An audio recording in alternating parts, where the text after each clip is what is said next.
Netizen, napuna ang epekto ng pagkawala ng Kapamilya Show sa TV5. Napansin ng isang netizen ang epekto ng pagkawala ng ilang programa ng ating ABS-CBN sa TV5.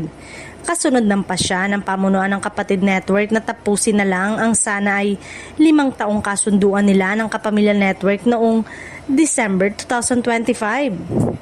Ayon sa isang ex-user, tila nawala ng malaking bilang ng audience ang TV5 mula nang lumipat ang Kapamilya brand sa All TV. Para sa kanya, ito ang panganib na dinala ng pagkalas ng naturang istasyon sa isang powerhouse brand gaya ng ABS-CBN. Dahil doon, nadama ang tila kakulangan ng Kapatid Network na panatilihin ang kanilang brand identity.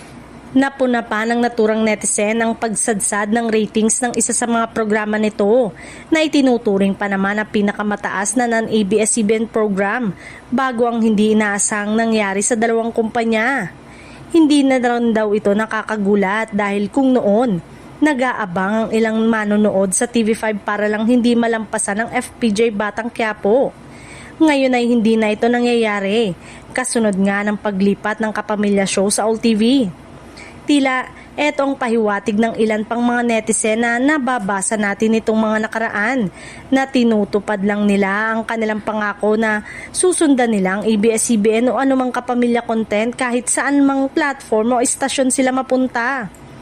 Ayon naman sa iba, ang kalidad ng palabas ng network o istasyon pa rin ang hanap ng marami. Hindi lang ang artista na noon ay inaabangan pero nakukuha na ng iba.